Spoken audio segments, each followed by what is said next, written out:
Hi my love တို့ရေနေကောင်းကြလိမ့်မယ်လို့မျှော်လင့်ပါတယ်ဒီနေ့မိကလေးတစ်ခုမေးချင်ပါတယ်မိမဆန်ဆန်နေထိုင်ခြင်းပျော်ပြောင်းမှုဆိုတာဘာဖြစ်ပါသလဲအဲ့မနေ့ကအမှာပေါ့နော်အရင်တင်လိုက်တဲ့ဗီဒီယိုမှာအများဆုံးတွေ့ရတဲ့ comment တစ်ခုပါကျမကတော့ဘလို့မှမိမဆန်ဆန်နေတတ်ဖို့မဖြစ်နိုင်ဘူးနံပါတ်1အချက်နဲ့တင်ကျမကတော့လှည့်ပြန်သွားပြီဘလို့မှမဖြစ်နိုင်ဘူးရင်ဒါလည်းမပြောတတ်ဘူးလည်းပတ်သက်ရလည်းမနေတတ်ဘူးမိမဘလို့မှကိုမဆန်နိုင်တာကျမအနေနဲ့ကတော့မဖြစ်နိုင်ပါဘူးဆိုတဲ့အမျိုးသမီးတွေများတဲ့အတွက်ကြောင့်မလို့ဒီနေ့ဒီလိုမျိုးပန်းလေးကိုပန်ပြီးတော့မိမဆန်ခြင်းအကြောင်းဗီဒီယိုလေးကိုလုပ်ဖြစ်တာပဲဖြစ်ပါတယ်မိမဆန်ဆန် femininity ဖြစ်တယ်လို့ပြောလိုက်တာ ਨੇ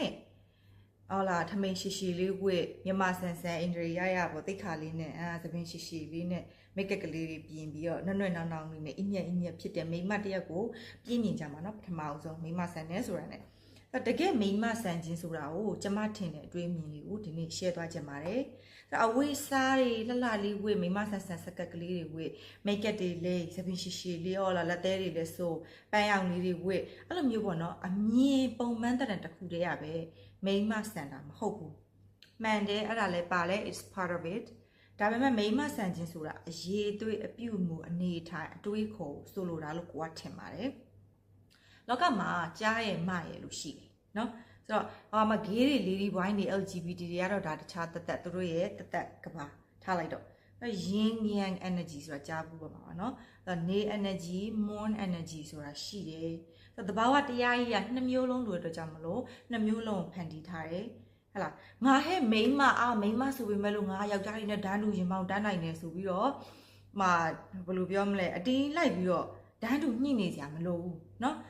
်ဓာတ်တူညှိနေကြမလို့ဘာလို့လဲဆိုတော့တူမမတူတာယောက်ျားကလည်းယောက်ျားတသက်မိန်းမလည်းမိန်းမတသက်ပဲယောက်ျားရင်းမာကြီးနဲ့တူပါတယ်ဆိုပြီးတော့မှထမင်းကောင်းကြပြီးယောက်ျားရင်းမာကြီးတွေနဲ့ဘာလုပ်လဲနဗန်းတော့တက်ကြည့်90ရာခိုင်နှုန်းကအဲ့ဒီယောက်ျားရင်းမာကြီးတွေကနိုင်မှာကျမတို့ဘလောက်ပဲအားရရှိချွင်းချက်10ရာခိုင်နှုန်းကတော့အာဖရိကတို့ခြားနိုင်ငံတကယ်အကြီးခနာကိုကြီးမာဆယ်တွေနဲ့ဝိတ်တွေတအားမထားတဲ့မိန်းမကြီးတွေဆိုတော့ပြောတိပြောဖွဲကောင်လေးညက်ကလေးကိုဘာခါထပ်ပန်းချိုးပလိုက်ပါလေဒါ 10% တော့တောင်းမိန်းကလေးတောင်းနဲ့ယောက်ျားတောင်းနဲ့ဘာစင်ထိုးကြည့်ဘယ်သူနိုင်မိန်းကလေး sorry ယောက်ျားလေးပဲနိုင်မှာနော်ဒါဘာဖြစ်လို့လဲဆိုတော့တဘာဝကြီးကိုကမိန်းကလေးတွေကိုဒီအင်အားရနည်းနည်းလေးပို့ပြီး weak ဖြစ်တဲ့ vessel ကိုပေးထားတယ်ခန္ဓာကိုယ်ကနော်ပို့ပြီးတော့မှ weak ဖြစ်တဲ့ခန္ဓာကိုယ်ကဆိုတော့ဒါကလည်းမကောင်းတဲ့ချက်မဟုတ်ဒါတဘာဝတရားနော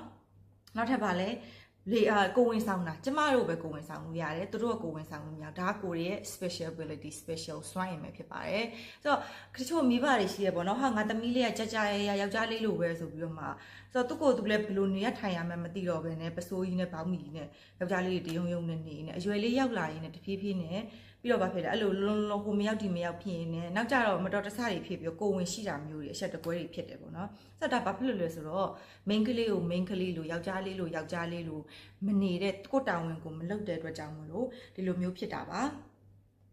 ဆိုတော့ကြားလို့ပဲပြုမှုနေထိုင်တဲ့နဲ့မကလည်းမလိုပဲပြုမှုနေထိုင်တဲ့ပါတယ်ဘုံကန်တဲ့ဘောင်းမီနဲ့ဘောလုံးတွေကန်ရင်သပင်တိုလေးနဲ့နေရင်းနဲ့လည်းမိမဆန်လို့ရတယ်ယောက်ျားတွေကိုအုပ်ချုပ်ရတဲ့တာဝန်ယူထားတဲ့တကယ်အဲ့လိုမျိုးပေါ့နော်အုပ်ချုပ်ရေးယောက်ျားတွေနဲ့ရင်မောင်တန်းပြီးအလုပ်လုပ်နေရတဲ့မျိုးသမီးတွေကလည်းမိမဆန်ဆန် elegant ဆန်ဆန်နေလို့ရပါတယ်ဘာဖြစ်လို့လဲမိမဆန်ဆန်ပျော့ပြောင်းခြင်းဆိုတာကြားဆန်ခြင်းထက်အားနေခြင်းနှိမ့်ကြခြင်းလုံးဝမဟုတ်ပါဘူးလုံးဝမသက်ဆိုင်ပါဘူးမိမဆန်ခြင်းဆိုတာကျမရဲ့အယူဆကြားတွေမလုံနိုင်တာကိုလုံနိုင်တဲ့စွမ်းအင်လို့ခေါ်တာပါနော်ဆိုတော့လာပြည့်ဥပမာပြောရင်လာပြည့်ညကြီးရဲ့လာမင်းအေဂျင့်စိတ်ငြိမ်နေတဲ့လုံးဝဘယ်လိုပြောမလဲငြိမ်းချမ်းစေတဲ့စွမ်းအင်တွေရှိနေတဲ့လာမင်းရဲ့ energy လိုမျိုးပါမိန်းကလေးရဲ့စွမ်းအင်ဆိုတာနော်မိန်းမတွေကပဲလုံနိုင်တဲ့မိန်းမသားဆန်ခြင်းကိုပဲပြောတာပါဆိုတော့အဲ့မှာဘာတွေပါလဲ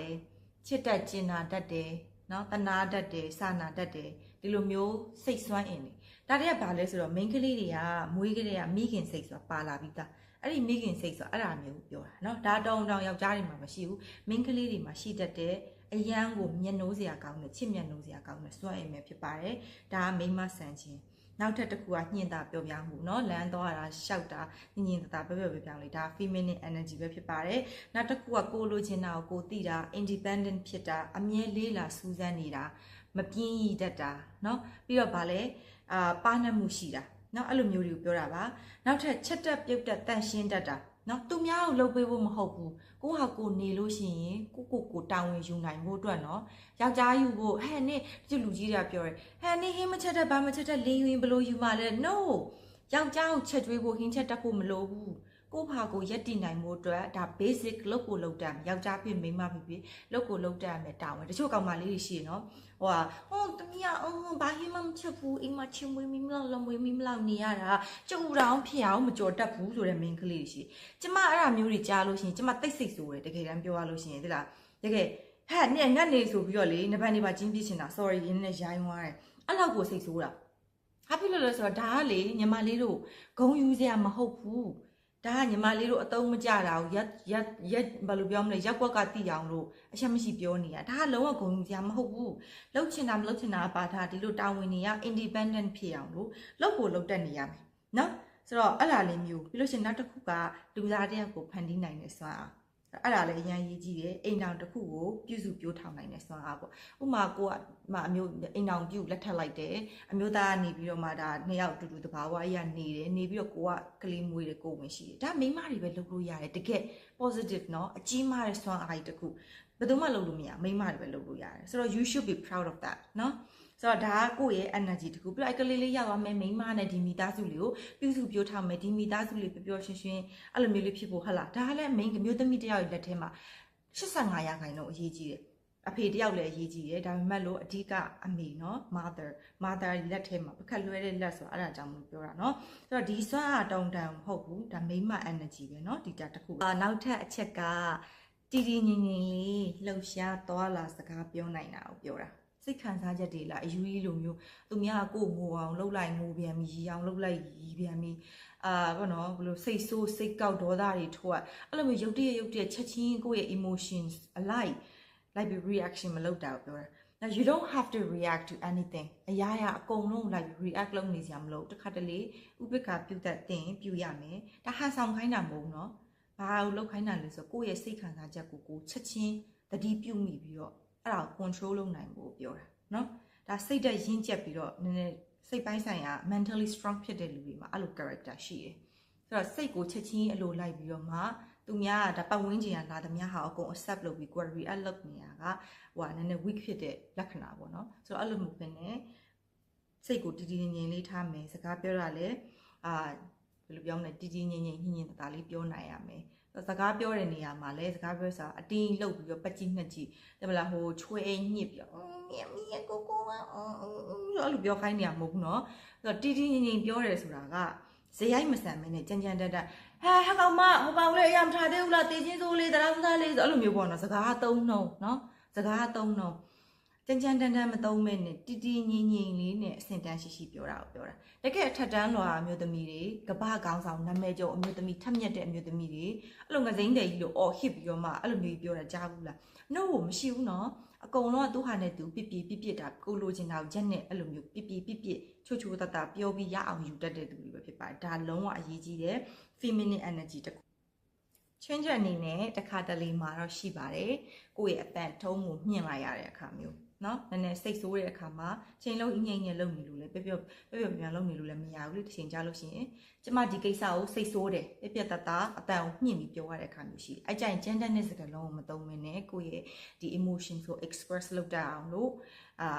နေထိုင်တာလည်းဒါအမျိုးသမီးတယောက်ရဲ့အရေးကြီးတဲ့ feminine energy တခုပဲဖြစ်ပါတယ်နောက်ပြီးတော့ ladies တို့ယူလို့ကြားဘူးလား aura ဆိုတဲ့စကားလုံးလေးအင်္ဂလိပ်စကားလုံး aura ဆိုတာလေအဲ့ဒါဘယ်လိုပြောရမလဲဥပမာလူတယောက်ရဲ့အနာကိုသွားလို့ရှိရင်တချို့ကအလိုလိုနေစိတ်အေးချမ်းနေပြပြသားလေးကိုကြည့်ပြီးဘာရမို့အေးချမ်းနေလိုက်တာဆိုပြီးတော့နောက်အလိုလိုချစ်လာတာတချို့ကြတော့သူနားကိုသွားလိုက်တာနဲ့အလိုလိုယုံကြည်ပြီးကိုယ့်ပြဿနာတွေကိုပြောပြချင်တာပြောပြီးတိုင်ပင်ချင်လာတာအဲ့လိုမျိုးနော်တချို့ကြတော့အနားကိုသွားလိုက်တာနဲ့ဘာရမဟုတ်ဘူးရှေ့ပြီးတော့အဲ့လိုမျိုးဖိန်တိန်ပြီးတော့ negative energy ရတယ်ပေါ့နော်တိတ် comfortable မဖြစ်ဘူးသူနာမှာအဲ့လိုမျိုးကြောက်စရာကြီးလိုမျိုးဖြစ်နေတာဒါလူတယောက်ရဲ့ aura ပေါ့နော်အဲ့လိုမျိုးပြောတာပါအဲ့မိန်းမဆန်တဲ့အမျိုးသမီးကြတော့နှစ်လူပွဲရမျက်နှာအနေထားရှိတယ်အမြဲတမ်းတင်းငိမ်အေးချမ်းနေတဲ့မျက်နှာမျိုးလေးရှိတယ်နော်အကြည်ဓာတ်လိုပဲပြောအောင်ပါပေါ့နော်အဲ့လိုမျိုးတစ်ချိန်လုံးငပိုးကြီးလိုမျိုးတွားကြီးဖြီးပြီးပြုံးခိုင်းနေတာမဟုတ်ဘူးနော်ကိုယ့်ရဲ့ဒီမျက်နှာ muscles လေး resting bitch face အကြားဘူးလားအမြဲတမ်း तू ကဘာမှမဟုတ်ပဲမဲ့လို့ကိုသူဒီတိုင်းနေတော့မှသူ့မျက်နှာကြောက်စရာကြီး လောကလုံးကိုသူ့လောက်စားနေရတဲ့ယုံမျိုးဖြစ်တယ်ဆိုတာလေအဲ့လိုမျိုးပဲအဲ့လိုမျက်နှာလည်းတကယ်တမ်းလုပ်ယူလို့ရတယ်เนาะဒီမျက်နှာ facial muscles တွေကို train ပေးနေမျက်နှာရဲ့အကြောတွေကို short ထားပြီးတော့ပျော်ပြောင်းတဲ့မျက်နှာเนาะအဲ့လိုသွင်ပြင်မျိုးလေးရှိတာမျိုးကိုပြောတာပါဆိုတော့ okay အခုပြောရတဲ့ quality တွေအချက်တွေ personality တွေအပြင်ကိုမှခုနကပြောတယ်ဗာလဲတကူရေးတန်ရှင်းမှုလှလှပပတတ်နိုင်သမျှလှလှပပတတ်ရကလေးနေတတ်မှုနော်ထမိန်မဲဝစကတ်တုံနဲ့ကြိုးတလုံးနဲ့တကယ် hot shot ပဲနေကိုနဲ့ light ဖတ်တာကိုဝတ်တက်စားတတ်တာလဲမိမတယောက်ရဲ့ feminism နဲ့ energy အရေးချင်းတစ်မျိုးပဲဖြစ်ပါတယ်။ make up တွေတစ်ချိန်လုံးလိမ့်ကြရမလို့နော်သူကပြောရဲကျမမိမဆက်ဆန်နေခြင်းနဲ့ဒါပေမဲ့ make up တွေမလိမ့်တတ်ဘူး။ဟုတ်တယ် make up လိမ့်တတ်တာအရင် useful ဖြစ်တယ်။ဒါပေမဲ့ make up လိမ့်တတ်စရာမလိုနော် skin care လေးပဲလုပ်ကိုယ့်ရဲ့ငကိုရှိတဲ့တဘာဝအလှလေးနဲ့ပဲယုံကြည်မှုရှိနေတာမျိုးเนาะအဓိကအနတ်သက်ဆိုးတွေမရှိဘဲနဲ့တန်ရတန်ရှင်းလေးနေတဲ့တာမျိုးပြောတာပဲဖြစ်ပါတယ်။အောက်မှာနောက်ထပ်တစ်ခုရှိသေးဘာသွားကလတ်သွားအတူပြက်တွေနဲ့ကခုံရက်တွေတောက်လုံးဝဒါသူ့ရဲ့ personality ရသူကြိုက်တာကိုသူလုပ်တာလုံးဝ judge လုပ်စရာမလိုဘူးအဓိကဘာလဲဆိုတော့သူ့ရဲ့ဖြစ်တည်မှုကိုသူနားလည်ရမယ်စဉ်းစားဆင်ခြင်ဉာဏ်ရှိရမယ်သူလုပ်တင်တာကိုလုပ်နေတဲ့ main ကလေးမျိုးဆိုလို့ရှိရင်လည်းဒါ main မဆန်တာပဲเนาะတော့အမြင်ပေါင်းဘောင်ချင်းလေးထဲမှာဘောင်ခတ်ပြီးတော့အဲ့လိုမျိုးနေတဲ့မိမမလို့ဟဲ့ကောင်မကြီးရဲ့အင်ဂျီကိုမရှိဘူးပျက်စီးနေဖြစ်နိုင်ဖြစ်ပြောလို့မရဘူးเนาะဒီမှာအိုက်တိုင်းနေပြီးပျက်စီးနေတော့တမျိုးဒါပေမဲ့လို့အိုက်တိုင်းနေပေမဲ့ကိုယ့်ရဲ့ဘဝလမ်းကြောင်းကိုတည်ပြီးကောင်းကောင်း control လုပ်နိုင်တဲ့ main ကလေးဆိုလို့ရှိရင်လည်းဒါ feminine energy ဖြစ်တဲ့မိမဆန်ကတမျိုးပဲဖြစ်ပါတယ်เนาะတချို့ကဘလို့ပဲနေကြာဆန်နေရဆိုတော့အဲ့ဒါကြတော့ဘာဖြစ်လို့လဲလူတိုင်းမှာ masculine energy နဲ့ feminine energy ဆိုပြီးနှစ်မျိုးလုံးရှိတယ်เนาะ feminine energy မှာ percentage ပဲဟာပုံများလဲပေါ့တချို့အမျိုးသားတွေမှာ feminine energy များသွားတဲ့လူကြတော့ gay ဖြစ်သွားတာဆိုတော့အဲ့လိုမျိုးပေါ့เนาะဒါမျိုးတွေကိုပြောတာပေါ့တတ်နိုင်သမျှကိုယ့်ရဲ့ဘယ် site ကိုကသုံးမလဲပေါ့ main ကလေးဖြစ်တဲ့ကြောင့်မလို့များသောအားဖြင့်တော့အတတ်နိုင်ဆုံး feminine energy ကိုသုံးပြီးလိုအပ်ရင်ကိုယ့်ရဲ့ masculine energy ကိုထုတ်တော့ switch on and off ပေါ့เนาะဒီ mode ကိုအဲ့လိုကလေးတော်တော်များများပြောတယ်ကျမမိန်းမမဆန်တတ်ဘူးဘလုံးမလည်းမဖြစ်လာနိုင်ဘူးကဲအဲ့လိုဆိုရင်တော့မှနည်းနည်းလေး try မကြည့်ချင်ဘူးလားမပြောချင်တာနော်ဘယ်သူမှလည်းငကိုတဲ့ဥဝဲမွေးကလေးကဒါတွေလုံနိုင်တဲ့လူမပါလာဘူးအမလည်းဒါတွေမွေးကလေးကသိတာမဟုတ်နော်အမဒီပုံစံနဲ့ဟိုးအရင်လုံခဲ့တဲ့10နှစ်လောက်ကလူကိုရှင်ကြည့်လို့ရှင်တခြားစီပဲ totally different person နော်လုံးဝမစားအမကိုယ့်ရဲ့ဒီဘဝပေါ့နော်ဘဝအရာအမဘွားကလည်း smooth မဖြစ်ခဲ့ဘူးအများကြီးရုန်းကန်ခဲ့ရတယ်သင်ခန်းစာတွေအများကြီးရတယ်เนาะအဲ့ရနေလေ့လာတယ်ဖတ်ယူတယ်ကိုယ့်ထက်သိတဲ့လူရဲ့စကားတွေကိုနားထောင်တယ်အဲ့ရနေပြီးတော့မှကိုယ့်ကို upgrade လုပ်ယူရတာเนาะဒါဂုဏ်ယူစရာကောင်းတယ်เนาะလူဆိုတာအမြဲတမ်းကိုယ့်ကို upgrade လုပ်ရတယ်ဖြစ်တဲ့အတွက်ကြောင့်မလို့အရေးအသွေးတစ်ခုမလို့စမ်းကြည့်ပါအကျင့်လုပ်ယူပါ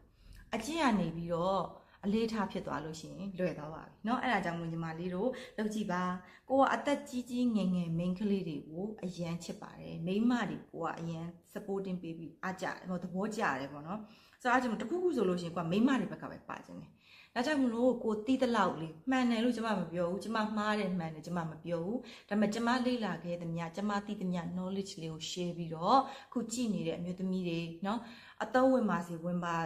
လို့ဝင်ညားဆိုတဲ့စေတနာတစ်ခုနဲ့ share လုပ်ပေးတာပဲဖြစ်ပါတယ်ကျွန်မမှားသွားရင်လည်းကျွန်မဗီဒီယိုတွေမှာကျွန်မမှားသွားရင်လည်း sorry ပါဆိုတော့အခုဗီဒီယိုလေးကိုအရှိကြီးကြည့်ပြီးတော့ကျေးဇူးတင်ပါတယ်ကြည့်ပြီးတော့ကိုယ့်ရဲ့ idea လေးတွေစနေဒီနေရာကဒီလိုမျိုးလေးရှိတယ်ကိုကဒီလိုလေးထင်တယ်ဆိုတာမျိုးလေး idea လေးတွေရှိရင် comment မှာရေးပေးခဲ့ပါเนาะ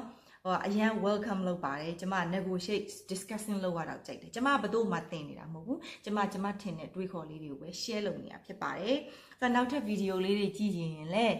ကျမရဲ့ဒီ page လေးကို like လေး follow လေးလုပ်ပြီးတော့ဗီဒီယိုလေးကိုလည်း like လုပ်ပေးပါအောင်လို့အချိန်ကြာကြီးကြည့်ပြီးတော့ကျေးဇူးတင်ပါတယ်လို့ဆိုတော့အားလုံးပဲကျမပျော်ရွှင်ကြပါစေ